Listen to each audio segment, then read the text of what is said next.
अस्सलाम वालेकुम दोस्तों, मेरा नाम डॉक्टर लियसगर है और आज की इस वीडियो में हम डिस्कस करने जा रहे हैं पीएमसी की तरफ से प्रैक्टिस ऑनलाइन टेस्ट जो अपलोड किए गए हैं। आज की इस वीडियो में हम उनके एमसीक्यू को डिस्कस करने जा रहे हैं। ये आज हमारा लेक्चर नंबर 1 है। तो लेक्चर नंबर 1 को शुरू करने से पहले आपसे एक बार रिक्वेस्ट करेंगे कि अगर आपने अब तक हमारे इस चैनल को सब्सक्राइब नहीं किया जो कि सिंध बोर्ड टीचिंग के नाम से है, तो काइंडली आज ही आप हमारे इस चैनल को सब्सक्राइब करें और साथ ही साथ बेल आइकन को लाजमी क्लिक करें ताकि हमारी अपलोड करदा तमाम इंपॉर्टेंट वीडियोस की नोटिफिकेशन भी आपको रिसीव हो सके। तो आइए हम स्टार्ट करते हैं। पीएमसी की तरफ से जो प्रैक्टिस टेस्ट है, याद रखिएगा ये पेड करके, मतलब आप ऑनलाइन पेमेंट सबमिट करते हो तो ही ये टेस्ट आपके सामने जो है वो ओपन होता है। तो हमारी पूरी कोशिश है कि वो तमाम एमसीक्यूज जो पीएमसी ने अपलोड किए हैं एज अ प्रैक्टिस, उन तमाम एमसीक्यू को हम अच्छे तरीके से अंडरस्टैंड करें। तो पहला एमसीक्यू जो हमारा जो पीएमसी की टेस्ट 1 वाले में जो शामिल था, the centripetal force direction is positive when object rotates. Centripetal force जो होती है वो पॉजिटिव होती है जब ऑब्जेक्ट जो है वो किस डायरेक्शन में रोटेट करता है। याद रखिएगा कि ये जो ग्रीन कलर से है ये करेक्ट आंसर है। जब आप किसी चीज़ पर रॉन्ग आंसर मार्क करते हैं तो वो ब्लू हो जाता है और ग्रीन जो होगा जब आपने सही मार्क किया होगा। तो यहाँ ये है कि the centripetal force direction is positive when object rotates. जब ऑब्जेक्ट एंटी क्लॉकवाइज रोटेट करता है, जब ऑब्जेक्ट एंटी क्लॉकवाइज रोटेट करता है तो वो पॉजिटिव होता है, और जब सेंट्रीपिटल फोर्स जब वो क्लॉकवाइज रोटेट करेगा तो जो सेंट्रीपिटल फोर्स की जो डायरेक्शन होगी वो नेगेटिव होगी। राइट हैंड रूल के जरिए हम मालूम करते हैं। नेक्स्ट एमसीक्यू जो है, यहाँ आपके सामने एक पूरा न्यूमेरिकल है। स्पेशली सिंध बोर्ड वाले जो हैं उसमें क्या होंगे, परेशान होंगे। ये पंजाब की टेक्स्ट बुक से सीधा सीधा कॉपी पेस्ट जो है वो उन्होंने न्यूमेरिकल पूरा छाप दिया है। ना इन्होंने ये सोचने की जहमत की है क्या ये न्यूमेरिकल बगैर कैलकुलेटर के सोल्व हो भी सकता है या नहीं हो सकता। ये बाकायदा जो है वो पंजाब की बुक के चैप्टर नंबर 8 कि एग्जाम्पल नंबर 8.3 का पूरा न्यूमेरिकल इन्होंने कॉपी पेस्ट किया है। और अब इसमें यह भी डिफाइन नहीं है क्या इनको सोल्व करने के लिए वो कैलकुलेटर अलाउ करेंगे या नहीं करेंगे। विदाउट कैलकुलेटर ये कैसे सोल्व हो सकता है, ये बहुत ही मुश्किल बात है। मैं इसका पूरा सोल्यूशन पंजाब की टेक्स्ट बुक से ही आपको बताता हूँ। तो इस वक्त आपके सामने स्क्रीन पर यही सवाल है और ये पंजाब टेक्स्ट बुक की बाकायदा ये सोल गाइड बुक मेरे सामने इस वक्त मौजूद है और ये एग्जाम्पल नंबर 8.3 है। यही सवाल सेम वैल्यू के साथ आपके सामने जो है वो मौजूद है। अब इसमें हमारे पास कहा जा रहा है steel wire Hanks vertically from a fix point supporting a wire of 80 Newton. 80 Newton के जो वजन को वो सपोर्ट कर रहा है at its lower and. The diameter of the wire is 0.5 millimeter and its length from the fixed point to the weight is 1.5 meter. Calculate the fundamental frequency emitted by the wire when it is plucked. जब वो plucked हो जाएगा तो fundamental frequency क्या होगी। Density of the steel wire हमें दी गई है 7.8 exponent 3 किलोग्राम पर मीटर क्यूब, ये हमें दी गई है। अब यहाँ अगर आप देखें गौर से, वेट 80 न्यूटन है, डायमीटर ऑफ स्टील जो है वो 50 मिलीमीटर है, इसको मीटर में कन्वर्ट किया एक्सपोनेंट -3, लेंथ जो है वो 1.5 मीटर है, डेंसिटी जो दी गई है स्टील वायर की 7.8 एक्सपोनेंट 3 किलोग्राम पर मीटर क्यूब। अब इसका फॉर्मूला हमारे पास ये है, F बराबर है 1/2L अपॉन F/m। अब हमारे पास जो है ये L है, लेंथ तो हमें दी गई है 1.5 मीटर, F हमारे पास जो वजन है ना, फोर्स 80 न्यूटन है वो भी है, ये है मास पर यूनिट लेंथ। क्या है ये हमारे पास, मास पर यूनिट लेंथ। अब मास पर यूनिट लेंथ हम कैसे निकालेंगे, इसका फॉर्मूला है area of cross section multiply by density. Mass per unit length का फॉर्मूला क्या है, area of cross section multiply by density. Area of cross section हमारे पास क्या है, pi R square. Area of cross section तो pi R square, density दी गई है। तो डायमीटर जो है हमें दी गई है ना, इसको हमें 2 से डिवाइड करना है। डायमीटर को हमने क्या किया, 2 से डिवाइड किया। पाई की वैल्यू 3.14 है, डायमीटर को 2 से डिवाइड किया तो हमारे पास 3.14 मल्टीप्लाई बाय 0.25 एक्सपोनेंट -3 और इसके ऊपर आर के ऊपर स्क्वायर आ गया। अब डेंसिटी हमें दी गई है, ओके, डेंसिटी हमारे पास जो है वो दी गई है, डेंसिटी यहाँ आ गई। अब ये है वो रेडियस का स्क्वायर है, पाई की वैल्यू 3.14 है, डेंसिटी दी गई है, इन तमाम को मल्टीप्लाई किया, हमारे पास मास पर यूनिट लेंथ कितना आ गया, 1.53 एक्सपोनेंट -3 जो है वो हमारे पास मास पर यूनिट लेंथ आ चुका। अब जो वो ना सिर्फ यहाँ ख़त्म नहीं हो रहा ये सवाल, हमें तो फंडामेंटल फ्रीक्वेंसी चाहिए। तो फंडामेंटल फ्रीक्वेंसी के 1/2L लेंथ हमारे पास 1.5 थी, फोर्स हमारे पास 80 थी, मास पर यूनिट लेंथ हमारे पास 1.53 एक्सपोनेंट -3 है। इन तमाम को जब आप सॉल्व करते हो तो फ्रीक्वेंसी का आंसर कितना आ रहा है, 76 हर्ट्ज। अब सोल्यूशन आपके सामने है, फैसला आप करें, क्या ये बगैर कैलकुलेटर के ये सवाल सॉल्व हो सकता है या नहीं। तो जवाब है नहीं, ये बगैर कैलकुलेटर के हो नहीं सकता। और सवाल अपलोड करने वालों ने बगैर सोचे समझे ना इस चीज़ की कोई एक्सप्लेनेशन दी क्या कैलकुलेटर अलाउ है या नहीं है, बस इन्होंने सीधा जो है वो अपलोड कर दिया है पंजाब टेक्स्ट बुक का ये न्यूमेरिकल। तो ये गैर जिम्मेदाराना चीज़ है, इनको सोचना चाहिए कि अगर कैलकुलेटर इनकी तरफ से है कि अलाउ नहीं है तो इस टाइप का लेंदी न्यूमेरिकल इनको अपलोड किसी भी हाल में नहीं करना चाहिए था। ओके, तो आप लोगों ने पंजाब टेक्स्ट बुक का ये न्यूमेरिकल देख लिया जिसका आंसर 76 हर्ट्ज था। किस कैलकुलेशन के जरिए आया था, पूरा सोल्यूशन आपके सामने था और आपको मालूम है बगैर कैलकुलेटर ये सॉल्व करना जो है वो मुमकिन नहीं था। नेक्स्ट हमारे पास है if a cross section of a sarcomere is seen each myosin is surrounded by how many actin molecules. तो एक्टिन फिलामेंट्स की अगर हम बात करते हैं, एक मायोसिन जो है वो 6 एक्टिन फिलामेंट से क्या होता है, सराउंडेड होता है। सिंध बोर्ड में भी ये बात लिखी हुई है, पंजाब बोर्ड में भी ये बात लिखी हुई है। तो इसका आंसर जो है वो क्या है, इसका करेक्ट आंसर हमारे पास जो है वो 6 एक्टिन फिलामेंट्स है। Which of the following molecule is reduced? इनमें से कौन सा मॉलिक्यूल जो है वो रिड्यूस है, NAD+, FAD, O2, NADPH। Reduce का मतलब क्या है, रिडक्शन का मतलब आपको मालूम है हाइड्रोजन का आना। तो शुरुआत की जो 3 मॉलिक्यूल है इसमें हाइड्रोजन मौजूद नहीं है, चौथे के साथ हाइड्रोजन ऐड हो चुका है, हाइड्रोजन की एडिशन जो है वो रिडक्शन कहलाती है, लिहाजा इसका करेक्ट आंसर हमारे पास जो है वो डी है।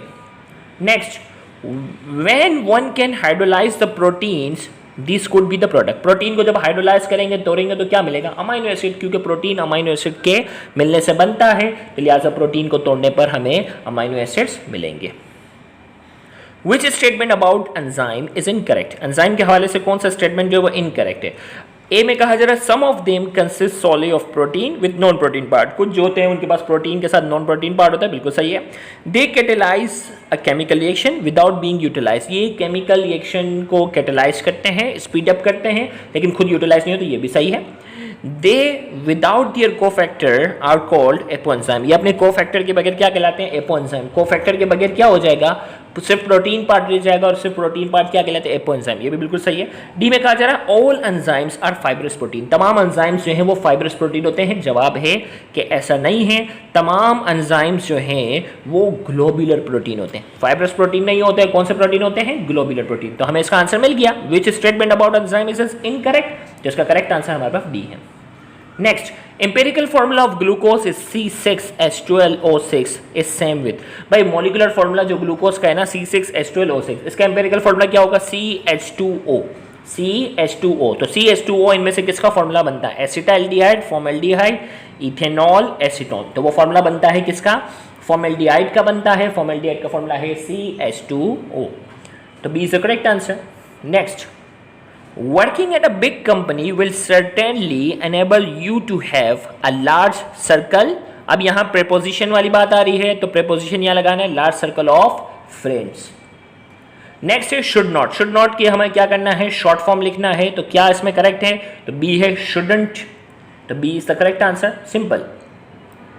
you dash again, what is the problem, you crying, you cries, you are crying, you is crying। तो ये इंग्लिश की वैरायटी में सवाल कहलाता है complete the sentence. You are crying again, what's the problem. तो इसका करेक्ट आंसर हमारे पास जो है वो सी है। Next, I have 2 sisters। I have 2 sisters। तो इस सेंटेंस की जो है वो पूछा जा रहा है वैरायटी क्या है, डिक्लेरेटिव, इंपेरेटिव, इंट्रोगेटिव, एक्सक्लेमेटरी। अब जो है वो ये सेंटेंस कौन सा कहलाता है, डिक्लेरेटिव सेंटेंस कहलाता है, क्योंकि एक चीज़ क्या की जा रही है, डिक्लेयर की जा रही है। तो इसका करेक्ट आंसर हमारे पास ए ही है, सिंपल था ये भी। नेक्स्ट है अकॉर्डिंग टू सर्वे, इसको कहा गया A, only those forest which were be not under village management succumbed from fires recently D. अब यहाँ हमारे पास इस टाइप का देखो, इसमें यहाँ इनको मेंशन करना चाहिए, चूज द एरर, आप जो है वो डिटेक्ट द एरर। अब 4 ऑप्शन दिए गए हैं, इसमें से हमें क्या करना है, एरर डिटेक्ट करना है कि ग्रामेटिकली इनमें से किस पार्ट के अंदर एरर है। According to survey option A है, only those forest which were be not under village management succumb from fires recently. तो यहाँ हमारे पास जो है वो क्या है, डी। तो अब हमें ऑप्शन सेलेक्ट करना है। अकॉर्डिंग टू सर्वे गलत है, अब ओनली दोस्त फ्रेंड है उसमें विच वर्ड में जो है वो ग्रामेटिकल एरर है, नॉट अंडर विलेज मैनेजमेंट में जो है वो ग्रामेटिकल एरर है, स्कम फ्रॉम फायर्स रिसेंटली। तो स्कम फ्रॉम फायर्स रिसेंटली में क्या है, ग्रामेटिकल एरर है। तो इसमें जो वो वर्ड या इसकी कोई पार्ट में कोई भी गलती होती है हमें वो क्या करनी होती है, डिटेक्ट करनी होती है। तो इसमें डी जो है वो एरर डिटेक्शन है। वी हैड, अब इसकी शॉर्ट फॉर्म पूछे जा रहा है तो वी हैड को इंग्लिश में शॉर्ट में क्या लिखा जाता है, वीट। जिसका करेक्ट आंसर ऑप्शन जो है वो C is the correct option. Choose the correct sentence. अब यहाँ जो है वो पंक्चुएशन के हवाले से है, तमाम सेंटेंस जो है वो इक्वल है, लेकिन कहाँ कोलोन आना चाहिए, कहाँ सेमी कोलोन आना चाहिए, कहाँ कोमा आना चाहिए, कहाँ फुल स्टॉप आना चाहिए। तो ये पंक्चुएशन का आप रूल अगर अच्छे से पढ़ लेंगे तो इस टाइप के सवाल भी आप करेक्ट कर सकते हैं। तो तमाम सेंटेंस सेम है, पंक्चुएशन की बात है तो इसमें करेक्ट आंसर जो है वो करेक्ट ऑप्शन जो है वो डी है। I can't see Tim car, there must have been an accident. तो डी इसका जो है वो करेक्ट है। तो इसमें पंक्चुएशन के रूल अच्छे से आप जरूर पढ़ के जाएगा। None of them dash able to solve this question is, were, was, would be। तो यहाँ हमारे पास जो है वो वर्ब की करेक्ट फॉर्म लगानी है हमारे पास, none of them were able to solve these questions। तो B is the correct answer। This book is about dash man who lives on dash small। अब ये आर्टिकल है, अब सुटेबल आर्टिकल है, दोनों साइड पे क्या आ जाएगा, this book is about a man who lives on a small island। तो आ और आ दोनों साइड पे जो है वो क्या, इसका करेक्ट आंसर हमारे पास जो है वो बी है। नेक्स्ट है which one does not belong to other. इनमें से हमें बताना है कि तीन ऑप्शन एक दूसरे से ताल्लुक रखते हैं, कौन सा ऑप्शन एक दूसरे से ताल्लुक नहीं रखता। Apple, mango, cucumber, orange. Apple, mango और ऑरेंज ये तीनों क्या है, फ्रूट है, जबकि कुकम्बर जो आता है वो किस कैटेगरी में आता है, वेजिटेबल की कैटेगरी में आता है, लिहाजा इसका करेक्ट आंसर सी है। Next statement 1, according to reports the children below age 10 are being aggressive because of mobile phones, parents need to be strict to their child, parents need to be concerned, limitize their screening time। अब यहाँ में कहा जा रहा है, report से हमें पता चला कि वो बच्चे जिनकी उम्र 10 साल से कम है वो एग्रेसिव होते जा रहे हैं मोबाइल की वजह से। अब पहला स्टेटमेंट कह रहा है parents need to be strict to their child, parents को अपने बच्चों से सख्ती करनी चाहिए। दूसरे में कहा जा रहा है parents need to be concern and limitise their screen time, बच्चों को जो है वो मोबाइल जो है वो बड़ा लिमिटेड टाइम में देना चाहिए। तो इनमें से हमें बताना है किस चीज़ को फॉलो करना चाहिए। बोथ ऑफ देम फॉलो, दोनों पेरेंट्स को स्ट्रिक्ट भी होना चाहिए, मोबाइल की टाइम भी कम कर देनी चाहिए। नन ऑफ देम स्ट्रिक्ट भी नहीं होना चाहिए, मोबाइल को लिमिट भी ना करें। और इसमें कहा जा रहा है ओनली 1 फॉलो, सिर्फ स्ट्रिक्ट होना चाहिए। और डी में कहा जा रहा है ओनली 2 फॉलो। तो इनमें से सुटेबल क्या है, 2। पेरेंट्स को अपने बच्चों से बहुत ज़्यादा स्ट्रिक्ट होने की ज़रूरत नहीं है, लेकिन मोबाइल का जो है वो क्या करना है, लिमिटाइज करना है, लिमिट करना। Next fact 1, some pens don't write fact, on the blue pen write fact। देखें भाई फैक्ट 1 बता रहा है कि some pens do not write fact, do not write, कुछ पेन जो है वो do not write, कुछ पेन नहीं लिखती। Fact 2, only blue pen write, सिर्फ ब्लू पेन लिखती है। Fact 3, some writing utensil are pen, कुछ राइटिंग अटेंसिल जो है वो पेन है।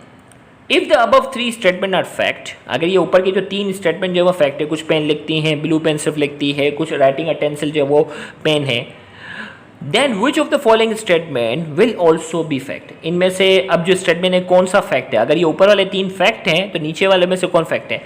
सम writing utensil do not right, भाई कुछ लिखने वाली चीज़ें नहीं लिखती, बिल्कुल ऊपर कह रहा है ना फैक्ट 1 में कि भाई कुछ पेन नहीं लिखती, बिल्कुल।